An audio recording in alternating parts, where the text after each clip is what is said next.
A short while ago, I took an experimental trip into the Kalahari to explore some new ways of travelling. Now, I took the trip on my own to see if, firstly, I would enjoy being on my own, and secondly, if I could make a movie about it on my own. It's really difficult to do, to film and drive at the same time. It's virtually impossible because I need to change gear. Okay, maybe this will be good. The results were, well, not what I expected, nevertheless enlightening. I'm Andrew Cynthia White. Join me as I share my passion for building four-wheel drive trucks and travelling to the remotest parts of the world. Well, I've arrived in the southern Kalahari. My first night alone in the wilderness. It's taken 3 days for me to drive from my hometown to get here, and I think I'm pretty lucky that I can find a place this remote, that close to home, even though it is 3 days. And it is here that I am beginning my sole lone journey through the Kalahari. Well, and getting here was actually quite a mission because I didn't find out about whether the reserve gate closes, what time it closes. So I arrived at Gaborone and got a little bit lost in the city, and then took an extra half hour to get through there, and eventually got on the open road, and the road deteriorated. It got worse and worse and worse and worse. And I was looking at my watch and it was approaching 4:30, and the last bit I was really gunning it. And I arrived there and I walked in, and there they were, still taking bookings. What bookings? I don't know. There's nobody around. And I walked in and there they were, and they said, no, we close at 6:30. So for the first time since leaving home, I can really relax. Now the first thing I've got to do is disconnect the battery. I have two batteries, and I elected to take out the complicated electronic system that cuts the one battery out and replaced it with this, a simple switch. And what I do with the switch is I remove it when the two batteries are disconnected. It means at night the main battery is safe. It will start the car in the morning no matter how much current the fridge takes from the second battery, which is now disconnected from it. And I put this inside the cab, so when I start the engine, that tells me the batteries aren't connected. On this trip we're camping in the wilderness.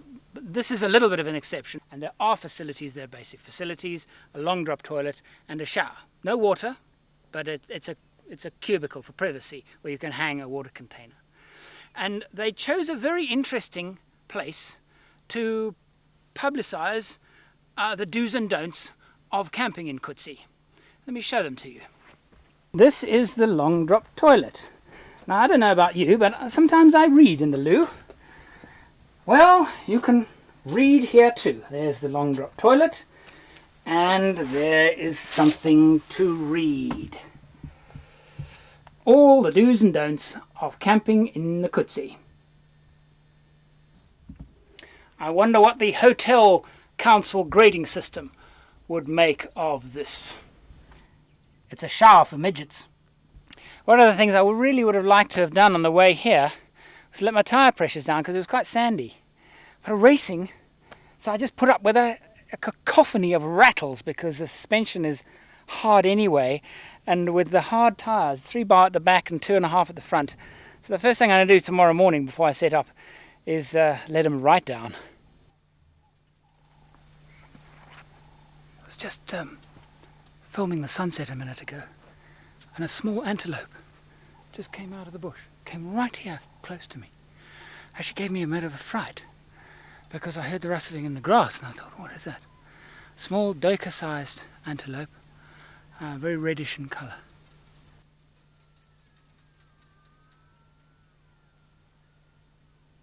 Jackal. Now I hope you can hear that. That sound, that's the silverback jackal. And I'm hoping we're going to see them, a fox-like animal, very common in the Kalahari. And it is a book called The Cry of the Kalahari that is the motivation for this trip. And the cry of the Kalahari in the book is actually means two things. The cry being the cry of the jackal, which is so synonymous with the Kalahari. And the other cry of the Kalahari is a cry for the Kalahari to be protected as a natural, pristine wilderness, which much of it still is. Well, here I am, first night alone, cooking myself a little bit of meat. I'm actually thawing it out because the freezer is working so well. It's rock solid. I didn't think it would be working quite so well considering the short time the meat has been in the freezer, but it's rock solid. My heart is beating. I was just next to the fire, next to the car. It's about 7:30, just relaxing. I heard the strange noise. There's a lion, and he's right here. He started roaring.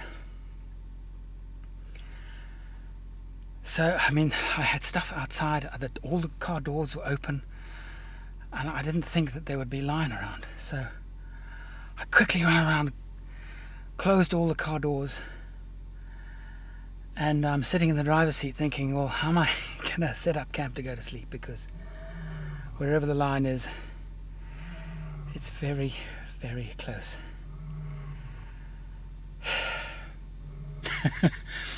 Oh, sure. It gave me a fright. My heart was racing, and it still is to an extent. This is not what I expected, but I mean, I suppose I should have known it. I mean, there are lions here. Now there are definitely lions here, and they're close. If that lion comes wandering in, I'm not going to know it. And I don't want him to surprise me. I really don't. I've been in situations with lions before, but I've never been on my own, you see.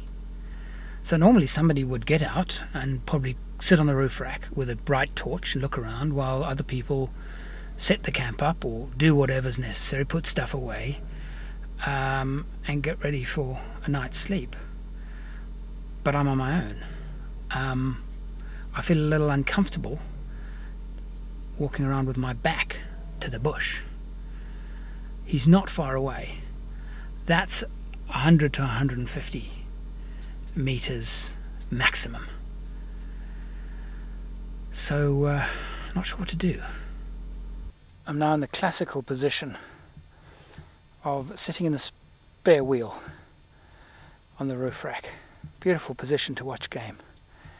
It's very, very dark.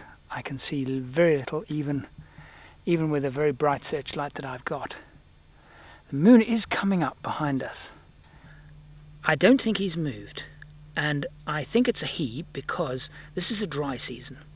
It's very likely that he's a loner, and he's calling, hoping that somebody, anybody, will answer him. And the reason why we haven't heard any other lion answering him is because there are none.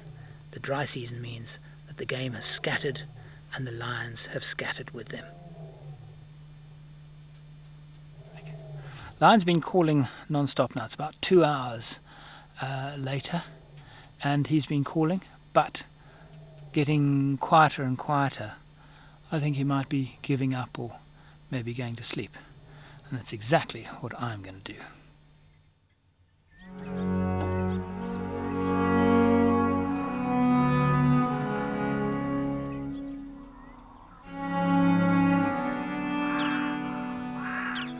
Well, it's 6:30, peaceful night.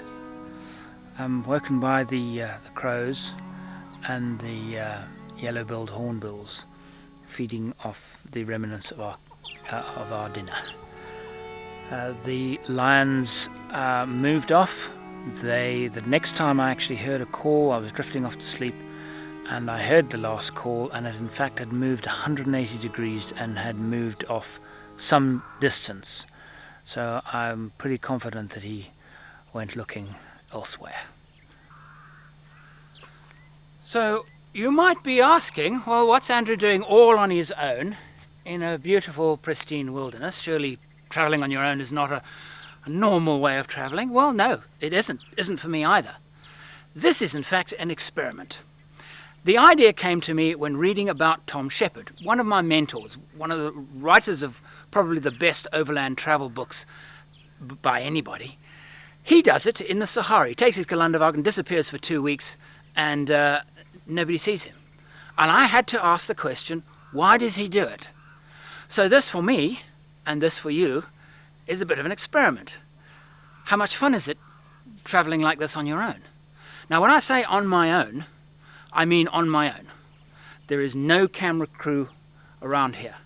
I'm using a small Canon with a really good little mic, and the entire film production is centered around this object.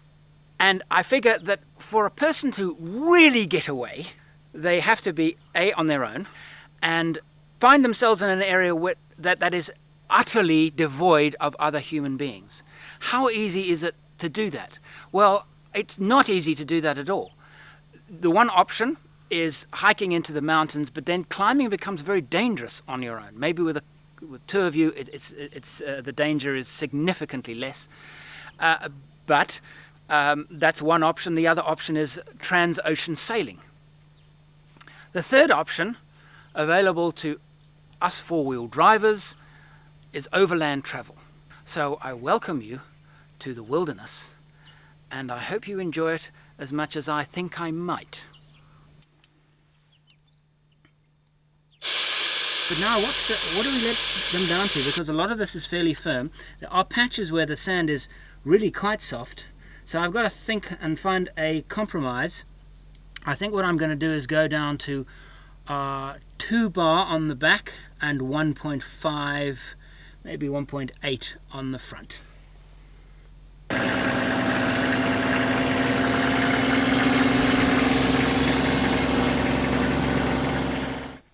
This is the first bit of standing water I've seen since, well, on the trip. I wonder what makes this water. This is Morezwa Pan, the southwesternmost corner of the Kutsi Reserve, and this is to me the most spectacular part of the Kalahari.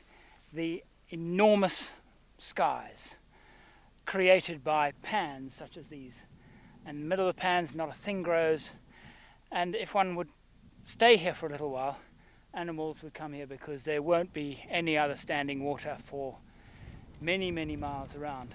And that, I would say, is large antelope, probably gemsbok. I'm no tracker, but if you ask me, that is a lion footprint. And now I'm heading off to Kade. There is nothing for 238 kilometers, and it's just bush track, and it's extremely unlikely I will see anybody. For the first time I'm feeling just a little bit nervous. It's just a twinge of nervousness. I'm not sure what about, but it's there nevertheless. This is the Tropic of Capricorn. The line, the imaginary man-made line that indicates the middle of the southern hemisphere.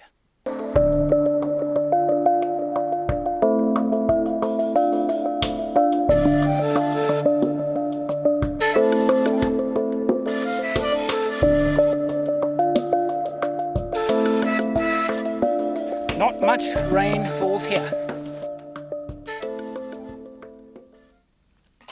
This is actually the first time I felt just ever so slightly nervous about the whole experience. The pans around us here are actually part of the Kutsi group and are managed by the wardens of the Kutsi Park. But up ahead of us, up north, from here to Kade, there's nothing, absolutely nothing. I think it's extremely unlikely that I will see another human being. I decided to check the tire pressures because the going in the sand is starting to get a little bit difficult. And of course, tires are quite warm. And all of them I've done so far, Yeah, like one. The rear I let down to 2. They had gone up to 2.4, both of them. These were up at almost 2. So,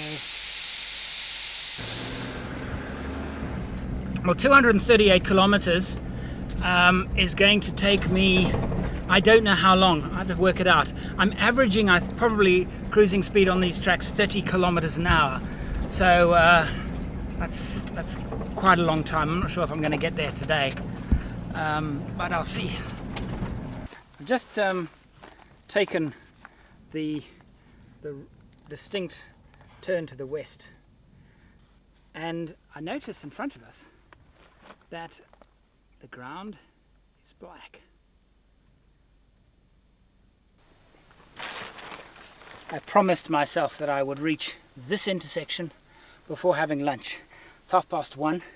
The outside temperature is about 32 Celsius, so I've made this temporary bit of shade, because there's the sun is directly overhead, so there's very little shade, but there is lunch, which consists today of some biscuits. I've got some cheese in the fridge, and there's a cold Coke in the fridge too. I think I'll have that. It's quite a worthwhile lunch stop, because I just discovered that this fridge, the main fridge, with most of my food in it, was not working, because the plug had pulled out, something had obviously shifted. Now I designed the plug so it was recessed, so that couldn't happen. It still happened. So I'm quite glad I stopped. Now, who can I ask how to open this cheese thing? Nobody about here. How do you open these things? I know, I'll write to them.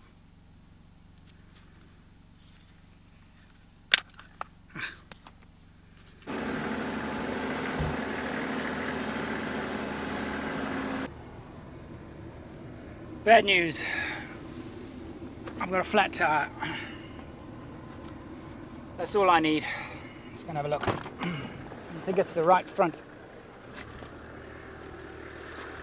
Yeah. Oh dear. Oh dear, dear, dear. That's destroyed. That's quite scary actually, because that tire now cannot be used, even when it's in a tube. Can't be repaired and can't be used. And I'm not even halfway.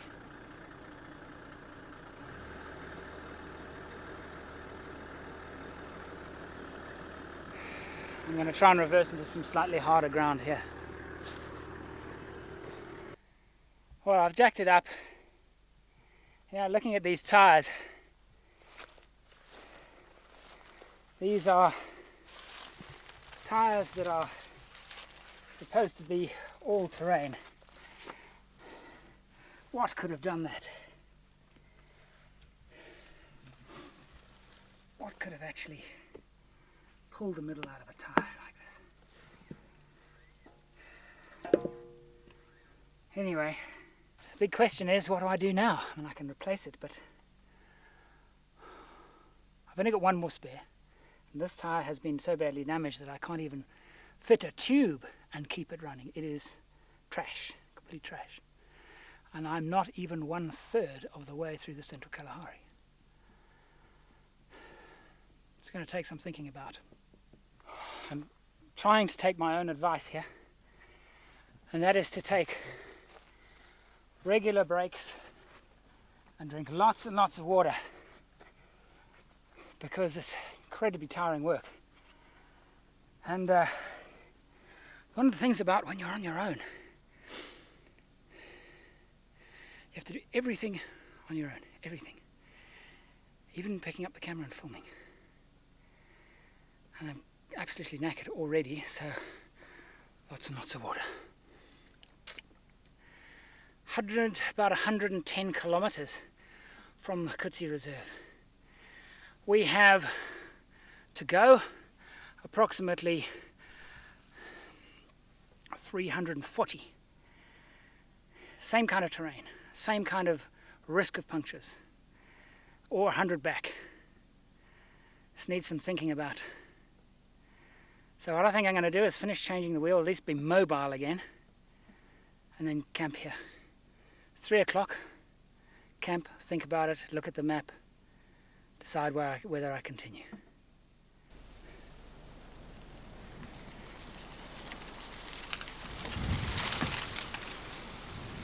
Doesn't look so good for my trip. Doesn't look so good. From where we had lunch to where we hold the tyre was 1.9 kilometers. What made the hole in the tyre? Because there was nothing wrong with the tyre at lunch.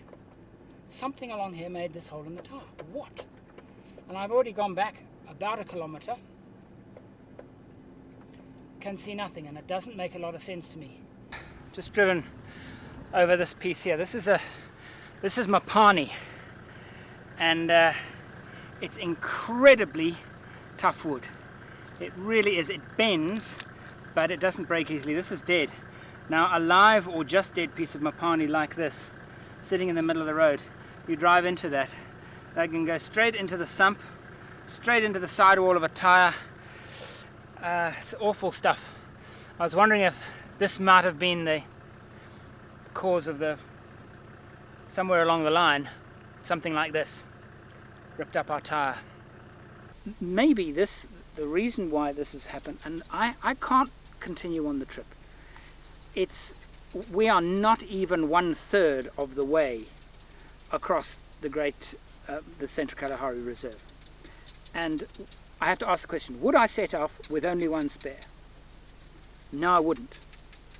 Secondly, I don't trust these tyres. I see the vehicles that are driving in the park. So in the southern end of the park there are a few vehicles, and they're all driving with 6-ply sidewall tyres. There's a reason for it. These 2-ply sidewalls, they're just not going to crack it. I don't even know if a 3-ply would be that safe here. Certainly better. But if it had been just a simple puncture, a thorn, I could fix it here. But that tyre is destroyed completely. So it's as if it doesn't exist. Would I travel across the desert on my own, carrying one spare and suspect tyres? No, I wouldn't.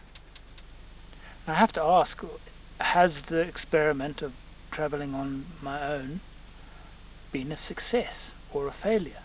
I can't see it's been a failure, because we didn't have a predetermined outcome. It was an experiment to see what would happen. I don't think I've enjoyed being alone as much as I thought I would. Lying in my sleeping bag last night, underneath the stars, brilliant Milky Way. I had some thinking to do, and I decided that the proper course of action now would be, the prudent course of action is to not continue through the Central Kalahari. I'm actually going to turn back. It's just too risky on my own. And you know, I have a deadline to keep. I know this kind of travel, one shouldn't have a deadline, but family are expecting me to contact them in 4 days' time at the southernmost part of the reserve, where there is cell phone coverage, at a town called Rockops. I can't risk not making that rendezvous. Imagine how they're going to worry. They'll send out search parties and that kind of thing. It's too risky with no second spare tyre. It's as simple as that. So what I'm going to do is I'm going to head south again. I've got 100 kilometers of that really, really rough road back to Kutsi. I'm going to spend a couple of days in Kutsi, and then for that rendezvous, then head back toward Gaborone and then make the call. From there, I'll then decide if I continue. I've often been in campsites where there have been other people around, and they've come up to me and recognized me and said, hey, you know, and then they've started to poke around my campsite because they're interested in my gear, my equipment. And so Maybe we should just quickly do that this morning. There are not a lot of very, very new items that I have on the vehicle, but maybe I should show you a few of them that I really, really enjoy. The first one is this. I've never used one of these before in terms of covering the spare wheel, yes, but a spare wheel cover with an actual purpose, no. Braai grids, cooking grids, all the dirty stuff go in there, and of course the rubbish goes in there. Fantastic, really, really well. Really, normally, if my spare wheel has a cover, I take it off and leave it at home on a trip like this because they get dirty and grimy when you. And what do you do with them? You don't need them. They're just really for protecting the rubber from the sun when over long periods of time, not over 2 or 3 weeks. The water tank might interest you. I've featured this on other programs of mine. I have a water tank with a tap, and there's my tap, and it makes all the difference to being convenient around the camp. Let's have a look inside the vehicle. It's probably a big mess right now. GPS, nothing special there. My center console is really quite nice. I built it between the seats to put drinks cans, and then on the flat top of the dashboard I built this very nice flat storage area, and I put carpet. See, this is my cell phone here, which I play music. All my chargers, my cell phone included, have Velcro on the back, so if I put them down, they don't fall about. Thought I would do before setting off is to put on the grass net. This is basically to prevent grass seeds going into the radiator and causing overheating. This is one that I bought in the shops, but I am convinced that the people that actually design these things don't actually use them, because it's all wrong in terms of its size. It's supposed to fit like that, but if it fits like that, it's not long enough. Grass seeds get in from underneath. You get some here, probably 20% here, and you get 80% underneath. So if anything, a grass seed net should do the job by protecting underneath the radiator, more so than on top.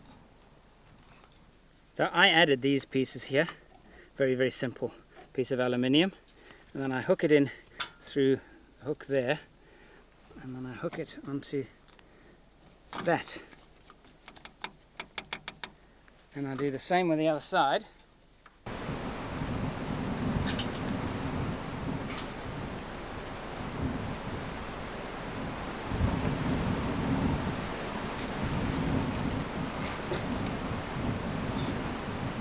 Cruiser's bonnet has a hump, and it causes a lot of light to be reflected from this side of the hump here right into my eyes.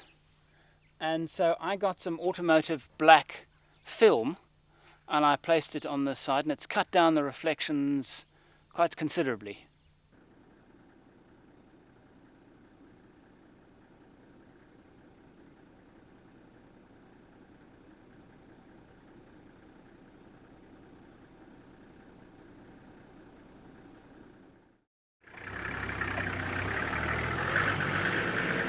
I must now conclude what happened to this tyre. If you look at the still pictures during the lunch break, the tyre was flat, not completely flat. It looked at about 50%. I zeroed the odour at that point. 1 kilometre, 1.9 kilometres, I beg your pardon, from that point to the point where the tyre went flat was the time that this sidewall was destroyed. And normally, when a sidewall is destroyed, it's at high speed. High speed, the tyre flattens, and during the slowing down period from whatever to standstill, that's the time when the sidewall is damaged and cut by the rim. 1.9 kilometers at 20 kilometers an hour? Doesn't make sense to me. I think, and I'm not sure, I suspect that these particular tyres are unsuitable. I certainly have a question about their suitability for overland, serious overland travel.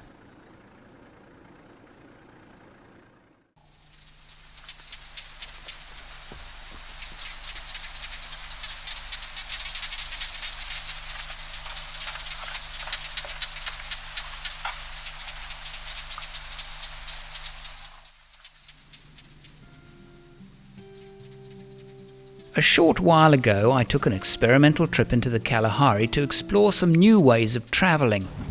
I took the trip on my own to see if, firstly, I would actually enjoy being on my own, and secondly, if I could make a movie about it on my own. The trip failed, so here I am, giving it another go. Well, here I am on my first stop on my way, my solo journey across the Kalahari. And those of you who are suffering an acute case of deja vu right now, stay with me. Yes, you have seen it before. In fact, you've seen this very campsite before. In a previous episode, I started my journey right here. I'm in the Kutsi Game Reserve in central Botswana.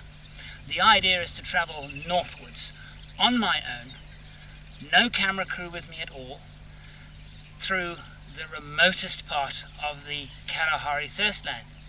Now, the reason why I'm here again is that if you remember correctly, in the previous episode I had to abandon the trip on day 3 because of tyre failures, and having abandoned the trip, decided to come back and give it another go. What do you suppose is different about this trip, and why do I think that this time I'm going to succeed? Well, firstly, different vehicle. Not that the vehicle had anything to do with me failing on the last trip, but it was the tyres, and this I've now fitted what I consider to be the strongest all-terrain tyre available. And the second major difference is I have a different hat. But I must say, being here again, it's exactly 1 year, almost to the day, that I was here before. And it feels really good. And as I drove in here, there was a vulture in the tree, and then suddenly I turned around because I was looking at the vulture and I didn't see the 12 that were all around here. And now just getting up, setting up the camera, there's a fox. I got a glimpse of it. The place is alive with wildlife.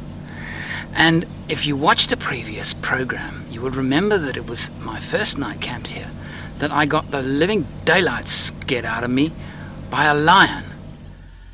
And I'm sitting in the driver's seat thinking, well, how am I going to set up camp to go to sleep? Because wherever the lion is, it's very, very close.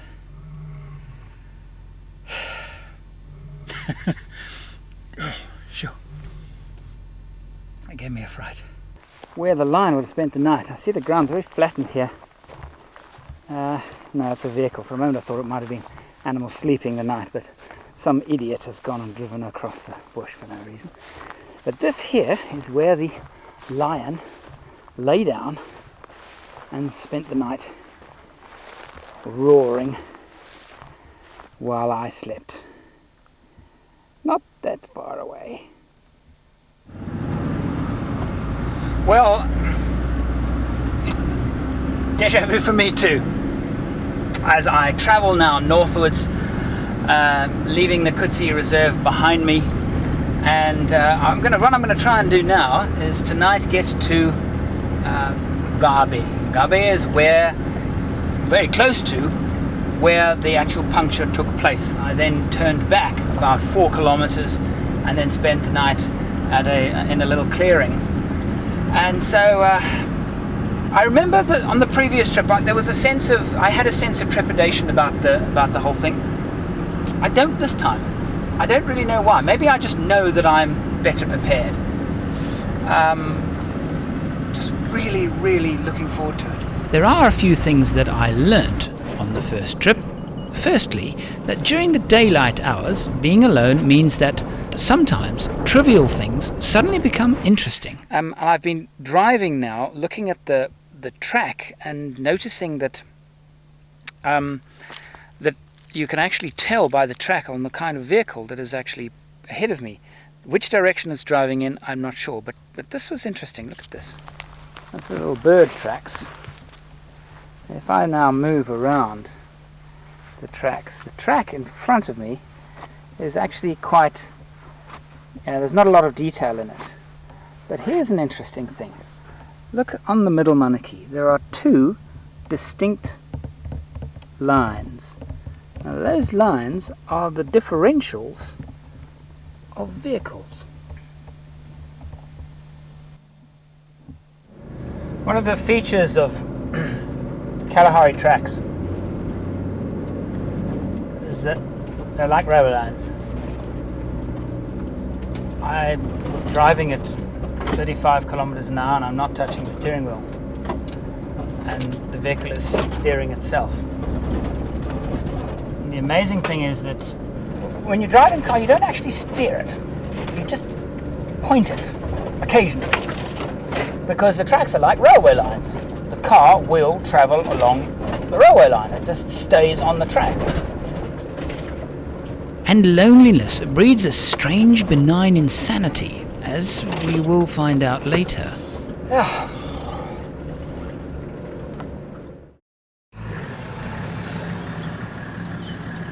Well, this is the Gabe campsite, and this is where I sat, spoke to you, decided it was folly to continue.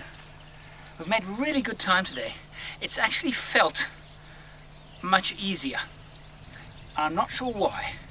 Significant too, of course, to the second trip was the choice of tyres, replacing the tyres. I decided to fit what I believe to be the strongest all-terrain tyre available on the market today. And I'm talking about all-terrain here. This is a category of tyre that is built for highway use as much as it is for off-road use. So here the compromise, the challenge to compromise the tyre, not too much on-road and give it enough off-road strength, but you don't want the noise and you want the handling of on-road. It's a difficult tyre to build, and this is definitely one of the best of them, definitely one of the strongest of them, and so far I'm very impressed with them on road. Fantastic so far. I have not driven them in the rain yet, but so far no tyre pressure, no tyre problems at all. Running them at 1.6 bar on the front, 1.7 on the back, which for this kind of terrain feels, I think, just right. The reason for the tyre failure is still unknown to me. Nothing yet makes sense. Maybe this time we'll find some more clues. Well, a rather nice evening, really. Made myself something to eat. If you listen very carefully, you can hear absolutely nothing. I'm not sure if I'm quite used to the solitude and quietness yet.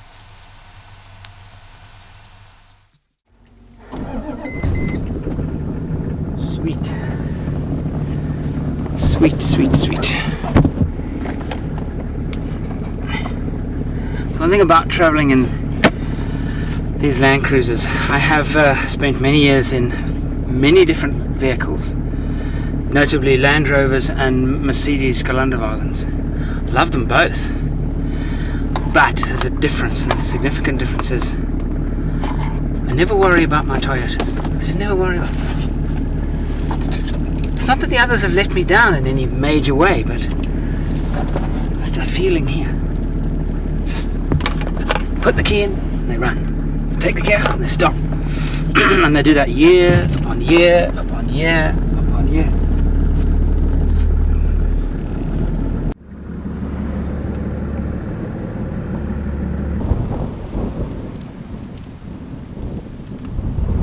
The loneliness and solitude during the day presents a strange tension.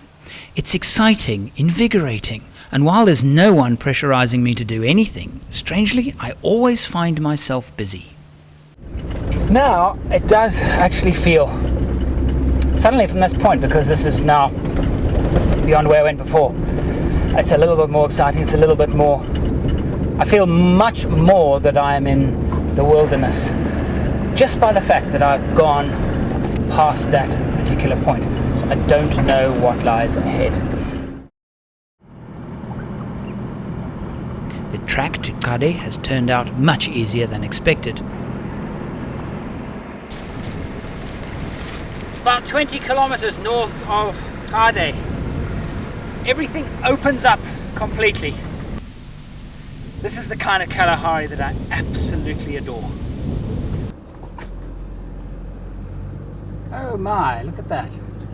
Another car. Running into this makes me think about what can happen. this is not a vehicle-friendly environment.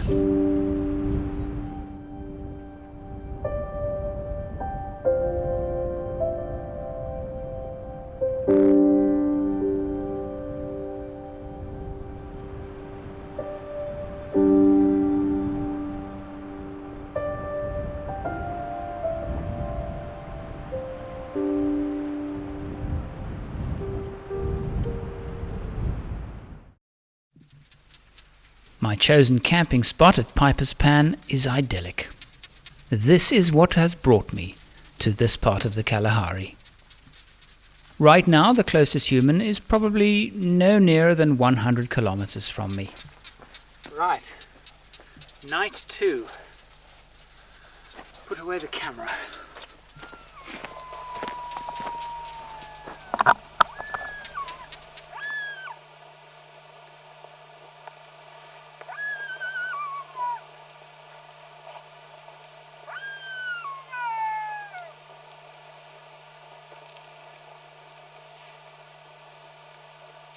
That sound is the motivation for this trip. A book by Mark and Delia Owens called The Cry of the Kalahari. The cry they talk about is the cry of the jackal. That cry. The other cry they write about is the cry that the Kalahari should remain the pristine wilderness that it is. It is quite an extraordinary place.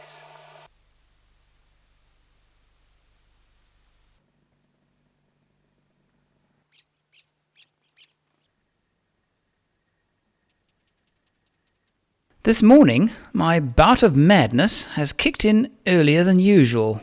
Oh, it's early morning. You probably can't hear me because you're right over there. And I'm right over here. So it means I have to go right over there to turn you off.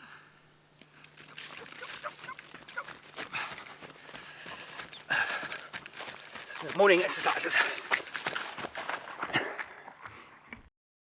Now this is my other camera kit. Now this long lens you see on it is not the standard lens, obviously, that comes with the camera. It's actually a lens used for a Leica stills camera.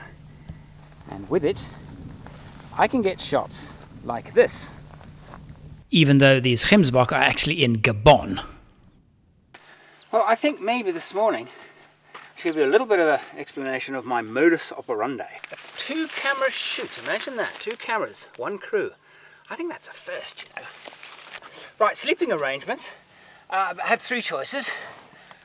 In the back here, I just have to remove those 2 boxes, and there's enough space for me to have it's spacious in there, comfortable, and I don't have to pitch a tent, which is really quite nice. I do have a Oz tent strapped to the roof. I figure why bother when it's so comfortable in there. I also like sleeping on the roof rack, as you know from the previous program. The trouble is without the wind, when the wind blows, it can be quite unpleasant. And that's about it for the car, I think.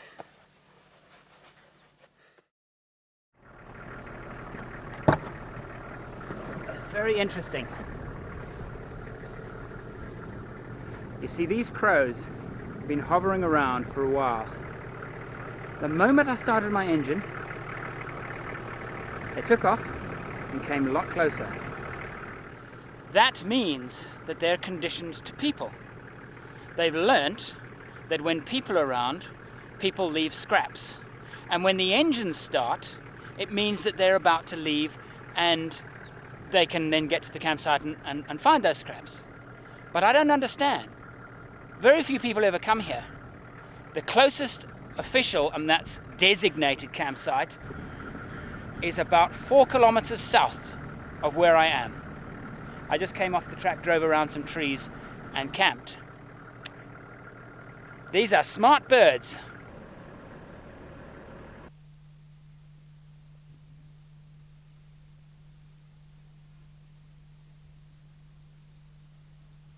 Heading off now, heading north.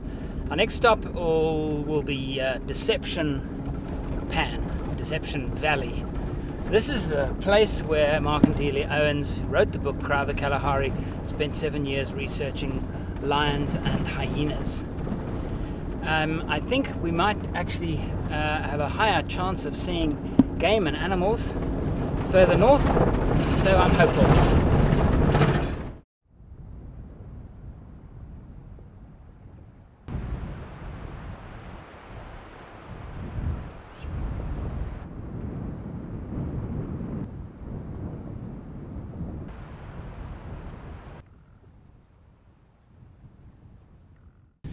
This is Deception Valley, distinctive as the road moves north.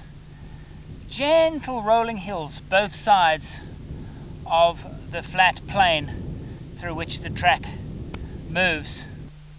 I first came here in 1992 and it is exactly the same. When I came here, they had just been through a terrible drought, and since then the rain has been much better. Even recently the rainfall reports have been very good here, but I don't see the evidence of it. It looks as dry and as arid as it did in 92. Lunchtime. Cheese and biscuits. Found one of these beautiful tree islands to park underneath. Actually thinking about setting up camp, because tomorrow I leave the Central Kalahari Game Reserve and I'm going to be heading up into the Makarikari salt pans. Those of you who have known my programs know that that is my absolute favorite place on earth, and having now come back here since 1992, this might even be it. I think I might even prefer the Central Kalahari to the pans. I don't know, we'll see. We'll go there and we'll see. But now, I've got the same old problems I had before. How do you open these cheese thingy-wotsits? I forgot to write. I said I was going to write them, but I forgot. No, really, I don't know. I don't know how to open them. What was that? I suddenly now recognize the place that I stayed when I first came here in 1992, and I see another landmark that I recognize as well. This is exactly where I camped, underneath these trees. The tree island up there is the tree island that Mark and Delia Owens used as their base camp.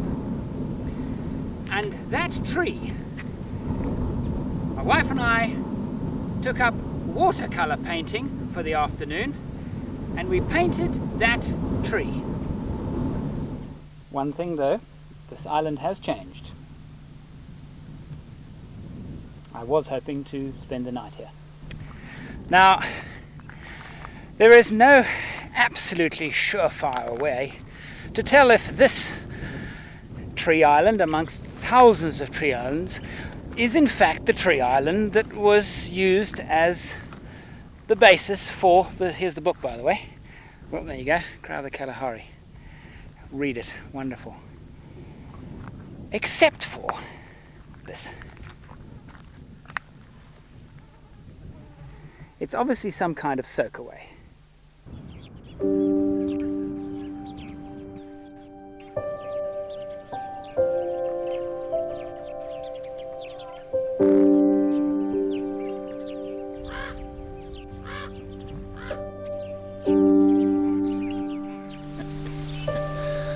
So he knows he's on television, I just know it.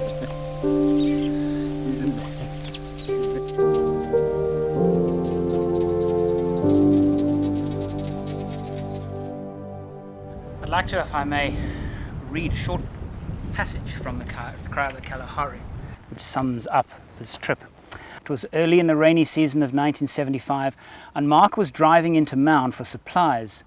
Because he would be gone for 3 or 4 days, he had not liked leaving me alone in camp, but I had insisted that I remain at Deception to catch up on paperwork The drone of the engine faded from the dunes, making me one of the most remote people on earth.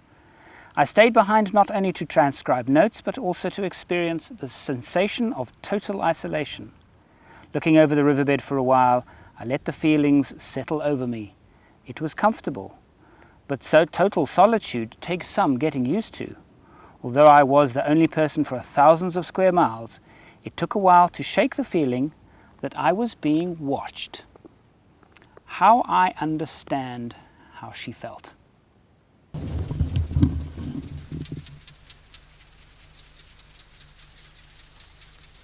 And so, in amongst a symphony of barking geckos, the end of another wonderful day.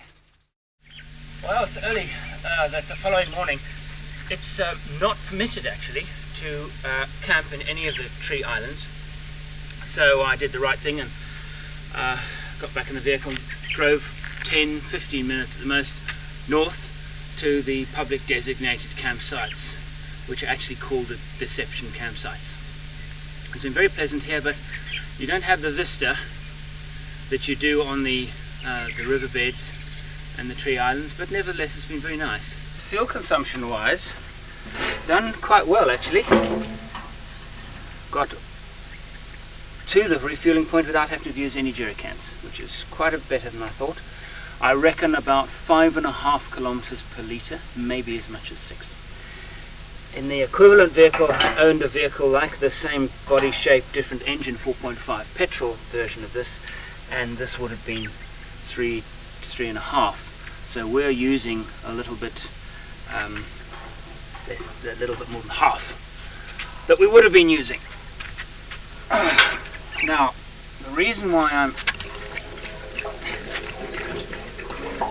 doing this so early in the morning is that diesel stinks. If I get some of this on my clothing or on even my hands, I'm going to need all the soaps and everything out ready for me to clean up, because it's just so revolting. And there's a yellow-billed hornbill just under the camera. Well, I'm now on the road next to Sour Pan, and it's the old eyes doing tricks again. It looks like it's cold. The trouble is, if the pans are wet, it makes them impassable. Not only have I seen traces of water on the pans, these tracks look like that in the not too distant past, trucks were bogging down. The Makadikari is another incredibly remote place. The mud can be so thick, as a lone traveller with no backup whatsoever, it's just too risky to move off the well-used track. My intention is to visit an island that is my favourite place in the area. South Island is a group of 1,000-year-old baobabs sitting in yellow grass on a rock island on the world's largest salt pan. But I just cannot find the track. I'm not sure what I'm going to do actually, because well, firstly, to find the track that leads to South Island is going to be bad enough. But now with the restrictions of water on the pans,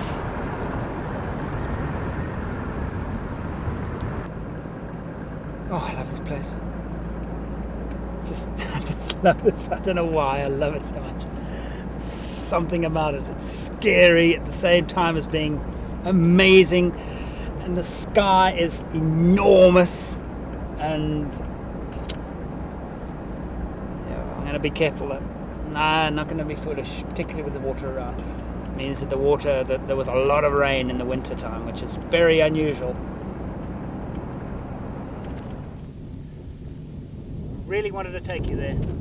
I wanted to take me there too, but...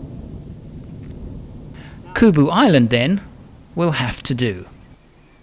So why is it do I find the Makadikari salt pans the most beautiful place on earth? I think that sums it up. The very idea that you can be on land and see nothing but horizon like you would do on the sea. I think it's that. Well, this is Kubu Island. This will be my final stop on my solo trip across the Kalahari. Everything has gone splendidly, except I just couldn't quite get to where I wanted to get. You know, the Makarikari Pans hides its secrets very, very well. This is terrible. I'm now walking back with this, oh dear, the dust. Oh my heavens. Oh, look at that. Ah, dear, dear. I think maybe I'm going to have to walk backwards. This is really horrible. Oh, dear, dear. Oh well, soldier on. I'm just grateful I didn't bring my hat. So, conclusion while my meal is cooked in my little cob cooker. If you want to try a trip like this on your own, I would say meticulous planning. I still didn't plan well enough, even for this one. For example, this chair is broken. It's okay, but 1 or 2 more trips and it will be thrown in the trash can. And it's not particularly old. I just grabbed it out of a pile without checking. Little things like that could actually ruin. I only have one chair. Imagine if I didn't have one here to sit. It could. Little things can turn out to ruin the trip. I would say also, make your first one a short one, 3 nights, maybe 4. And I don't think be quite as ambitious as I was in terms of the destination, unless you have a particular favorite that you have imagined yourself being there all on your own. Go somewhere close-ish, camp a couple of nights on your own and see how it goes. But do it. It's really special. And now there are people walking around the island, and I wish they would go away. Time now for a conclusive note as to why the Bridgestone 694 tyre fell apart on the first attempt solo crossing of the Kalahari, which is a previous episode to this one. I posted the video on YouTube and had hundreds of comments, some of them really not giving me any respect at all in terms of knowing something about tyres, and others very insightful. And together with all of this, I've come up with my conclusion, and I'm really not inviting more comments on it, but I just think a conclusion is worthwhile at this point. A conclusion with a caveat. I believe that the tyre was damaged by overflexing, in other words, running at too high a speed, at too low a pressure, at too high a load, which caused very high temperatures as the tyre overflexed and the casing was damaged. That's typical of sidewall casing failure, which is what happened in this case. But I don't believe it happened right there and then in the desert, because when I got out, the tyre was not hot. It was quite cold, in fact. It was the first thing I checked, and the speeds were very, very low, and the pressures weren't particularly low, which means that damage, if it was caused in that way, was done at some other time. Now, while I'd had those tyres from new, I don't remember ever driving them at a too high a speed at too low a temperature, which just goes to show I probably did, and I didn't know it. I didn't realize that I was damaging the tyre. So the lesson to be learned here is don't fool around with tyres at high speeds when they're not pumped up properly. Be smart. Pump your tyres up when you get back onto the tar. And, I'm like everybody else. Occasionally I'm a little bit lazy. I can just, drive a short distance, get them pumped up and not have to do it myself. This is the cost. Anyway, the caveat is that as I was driving home from this particular trip, this video you've just seen now, the successful solo crossing, I was overtaken by a discovery. I was doing 110 kilometers an hour. I remember looking at the time. It cruised past me. He must have been doing 120, 125. Down a dip, blind dip. As I come up the other rise, there was a discovery on its roof. Everybody was fine. Amazingly, they walked away with no injuries at all, just a little bit shaken. And I went and looked at the tyres. Rear left tyre blowout, Bridgestone 694, the identical tyre that I used on my first solo failed trip. I thought that was significant. Make of it what you will.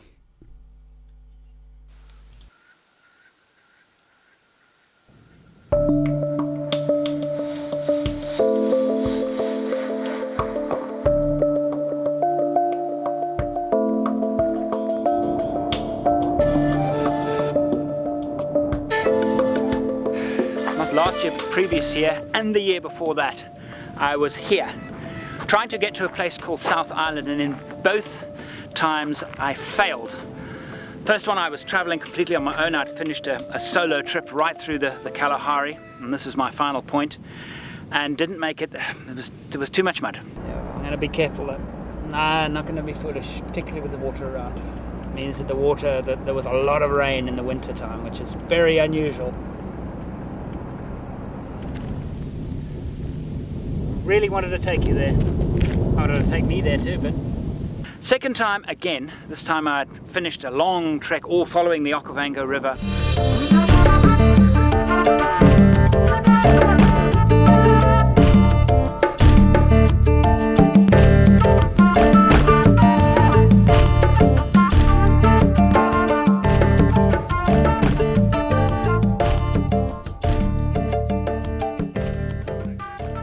And ended here again and tried to get to South Island. Too much mud, didn't make it.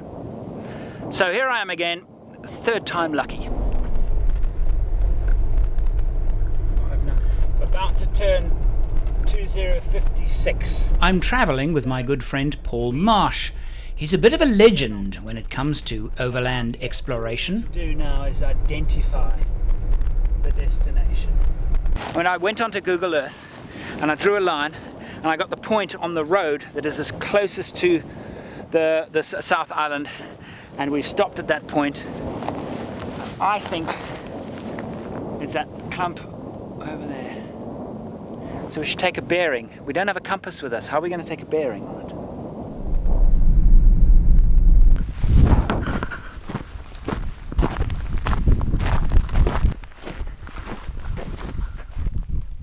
I'm not convinced that that's the island. See, there's two smudges. There's that big tree there which we could take a bearing on. If we got to that, we'd probably be very close to where it is. Now, I don't think what I pointed out, South Island, is South Island. I'm seeing a fence line which is suggesting to me that we've actually come too far this way. It's the only thing I can suggest. The ground seems to be quite hard, but you never know, it could soften up, all of a sudden for no apparent reason. This is wrong, it feels wrong. That feels right. But I'm guessing, I don't know for sure. Okay, now, which is the right tree now? It's that tree there. It is that tree there, isn't it? The grass is going to give us good traction.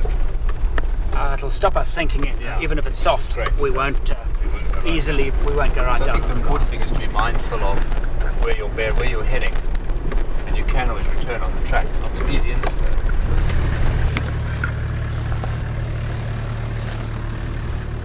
I think in the far distance over there, Can't see it. winds going all along. We're so close. There's quite a big area of open pan, but it actually looks quite... A certain stretch is the worrying. Across, I'm going to go straight across this bit. Yeah, speed up. Oh, we can finally see it. Definitely it over there. The ground is starting to become quite soft. You can feel it on the tires. Here are our tracks here. It's very dry, which is quite good. Almost 2 hours to get to this point. I actually misjudged where it was, but we have definitely found it. How's that? Oh man. Isn't that astonishing? And those are the 3 trees that I photographed. And we are going to go and camp next Oh, we to can camp those anywhere trees. we want. I think we should camp next to those trees. Wow, look at that. Oh, good shot, Look good at shot. that. Isn't that Oh, that's absolutely beautiful. extraordinary place?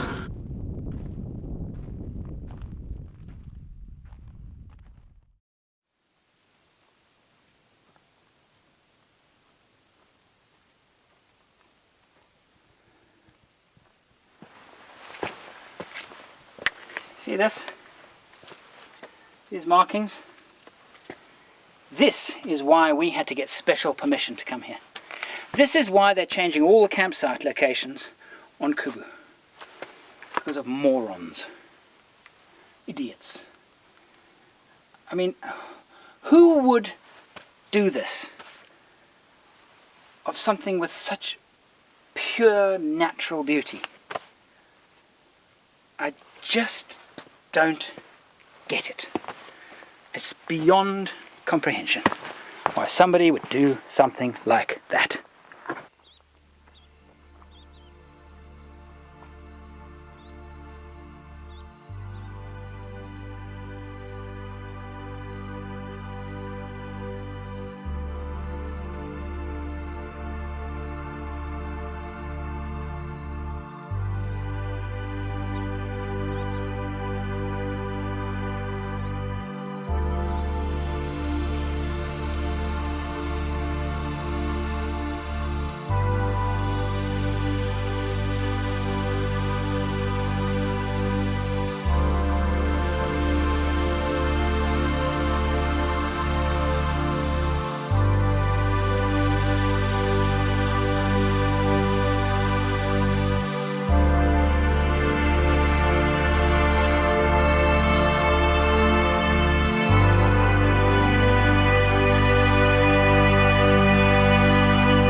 In my many years of producing adventure travel shows, traveled to some astonishingly beautiful places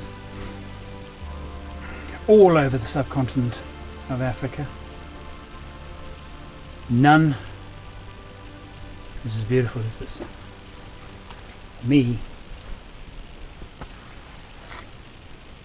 it doesn't get better. It can't get better.